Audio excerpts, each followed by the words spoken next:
companies doing enough to protect your personal data? There's a troubling new report out today by Trustwave, which reveals that many IT professionals are pressured to roll out projects before patching security holes first. The head of the new report is here, Leo Cole, General Manager of Security Solutions at Trustwave. Leo, welcome to the show. I was shocked by this. There's huge pressure on these IT professionals just to open the door and let everything roll. What do you make of it? Yeah, it's actually simple economics. So those IT professionals are pressured to get those revenue-producing applications and revenue-producing technology out the door so that the companies can be getting that revenue.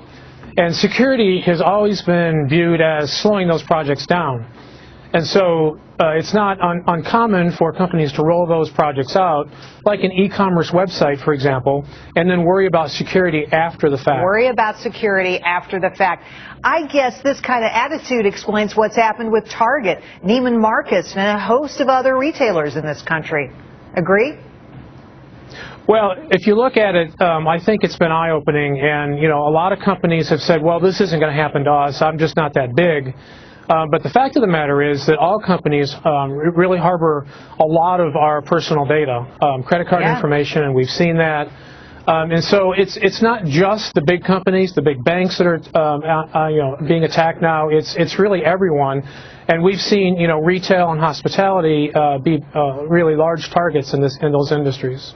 There's got to be something done, and obviously IT security needs to be a higher priority, but do you think it will be? I mean, it's actually the last thing in line, last box that you check before you roll out a new product.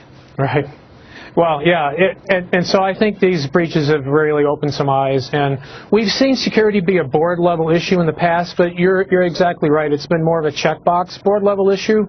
The question is, hey, do we have the right security in place? Answer is, yeah, we bought some cool products, so yeah, we've got it covered. Now, what I'm seeing from a number of companies is the board wants now like a two-hour more deep dive on why, how are we protected, and are we going to be the next breach victim? So it's gotten a lot deeper level discussion now, which I think is really good.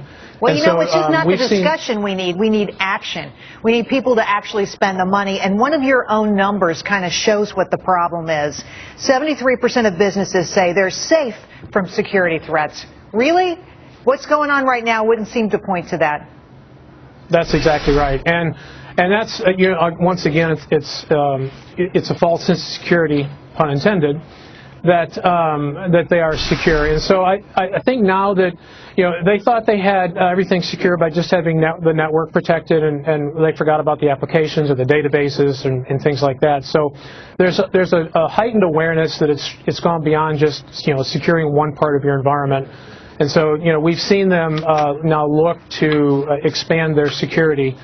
But that points to another finding that we saw in our research, which was, companies think they need to double their security staff in order to do that, and that's just not going to happen because those security resources aren't available in the marketplace. And so we've seen companies now reach out to managed security service providers for help with the recognition that they can't do it themselves.